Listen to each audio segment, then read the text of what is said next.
You're listening to the One Man Show Network. Welcome to the MMA Fight Picks podcast with your host, Aaron Weinbaum.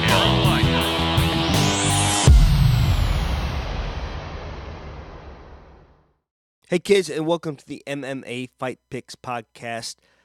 I'm your host, Aaron Weinbaum, and today we are trying something a little different. So we are streaming from the Ecamm beta version here where we can green screen. So you may notice that my background's a bit different than it has been in the past.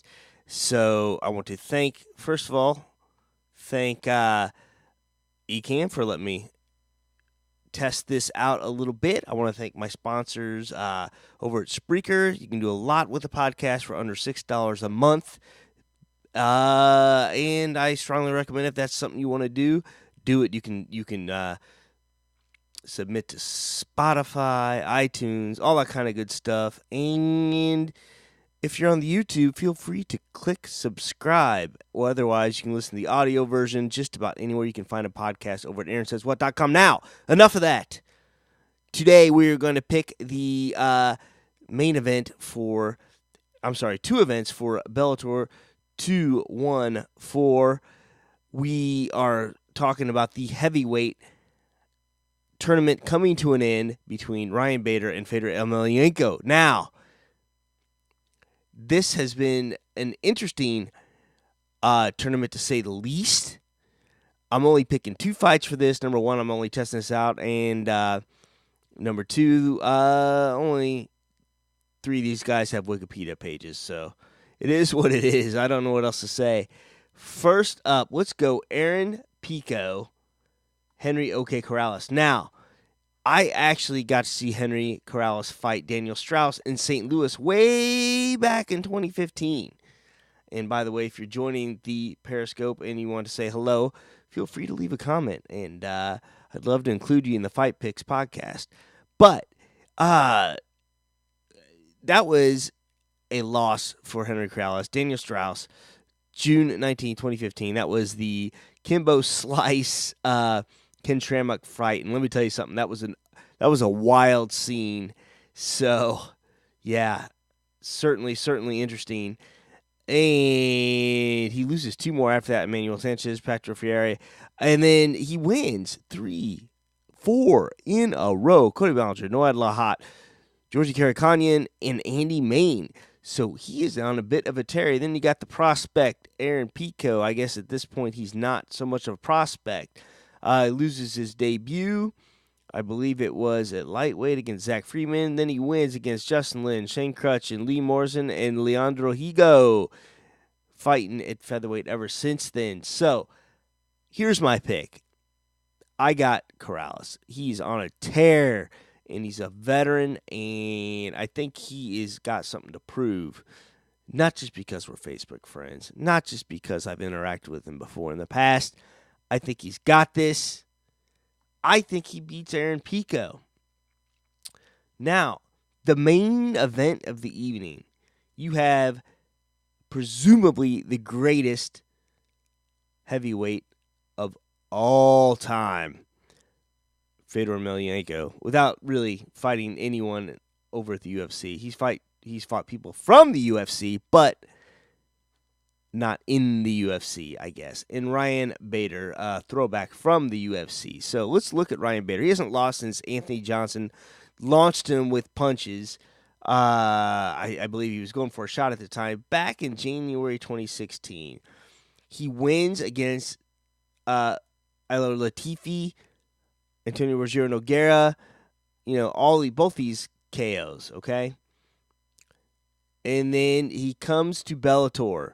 This is one of those weird deals where he leaves on a win. He comes to Bellator. He beats Phil Davis via split decision. I thought it was a super close fight.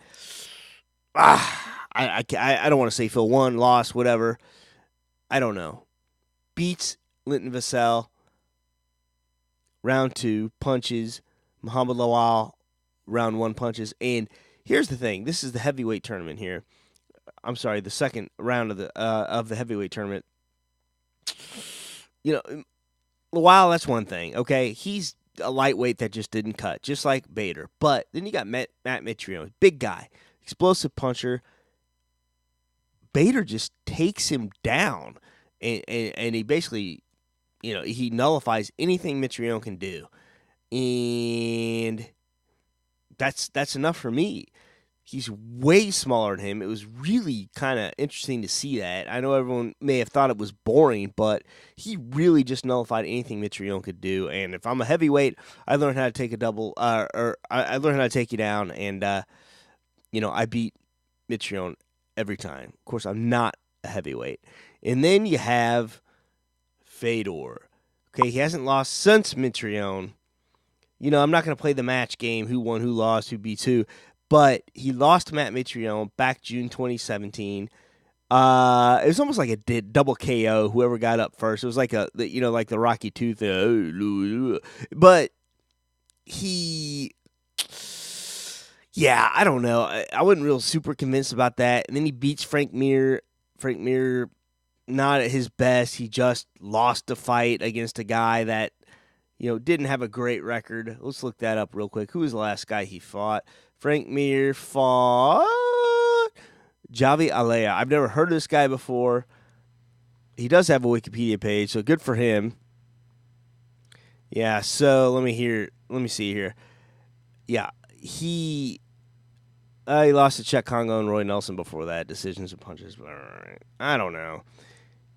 Frank Mir, I thought, back in the day, he was one of my favorites. I think he's been through a lot of wars, man, and nothing against Frank Mir, but I think he was getting knocked out by just about anyone that night. And then Fedor beats Chael Sonnen. Now, Chael's, who is my new movie buddy here, who has come up from middleweight all the way to heavyweight. What are you going to say here? I mean, I don't know. That fight was kind of strange. Sambo definitely kind of negated Chael's wrestling a little bit. But, hats off to Chael. I mean, coming up 2 weight classes, I mean, Fedor is certainly more of a natural heavyweight than Chael. I think Fedor probably could even cut down to light heavyweight at some time, but he took him down, man.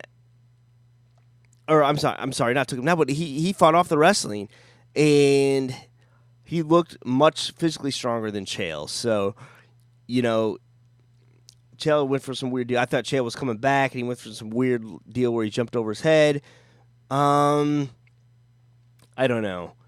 This is hard for me to pick Fedor. There's rumors it's Fedor's last fight. I don't know about that either, so we'll see. But I got Bader. I think it's probably going to be much of the same. I think he's going to try to do what he can to duck under Fedor's punches. But in the end, I don't know what the Sambo's going to do with the wrestling. Because you saw what Fedor could do. It's mainly the momentum, when the wrestler goes for the shoot there, what Fedor can do. And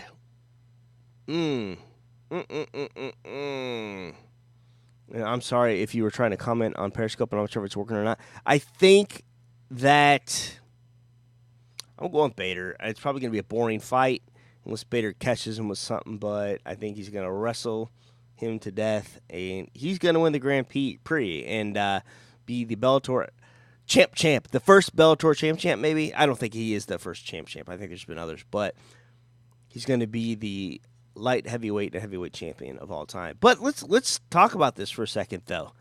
Okay? Ryan Bader, at this point, will have not cut down to light heavyweight since November 2017. Over a year. So what's that going to do? What is he going to be able to make that weight again? People don't naturally be able to cut weight more as they get older. So we'll see what happens. That's another interesting thing. I know Chael is calling the shot here if he doesn't fight Vitor Belfort somehow. But, that's it. So, anyway, for all of those that watched, thanks for all the hearts and love. And if you left a comment and it didn't work, I am using a beta version of Ecamm, and I'm so sorry. Feel free to visit me at aaronsayswhat.com and contact me there. Or we'll catch you next time. And Thank you for hanging out here with all the upgrades to the broadcast. I said that I would do better with the backgrounds and whatnot, and I think I may have. So bravo to me on that. And until next time, this is Aaron Weinbaum saying shalom. Please remember to support the podcast by visiting the affiliate links on AaronSaysWhat.com. Are you looking for a permanent home for your podcast? Well, Spreaker can do it all. Spreaker will give you your own RSS feed that you can submit to other platforms, including iTunes. Spreaker's mobile app will let you record from your smartphone, or you can use their web-based console with everything you need to record. Their podcasting plans include being able to host multiple shows at no extra charge. Got a YouTube channel? Spreaker's got you covered. You can effortlessly upload your podcast audio to your channel. You can even move your current podcast to Spreaker without losing any of your iTunes subscribers. Try any plan 30 days for free using promo code ASW.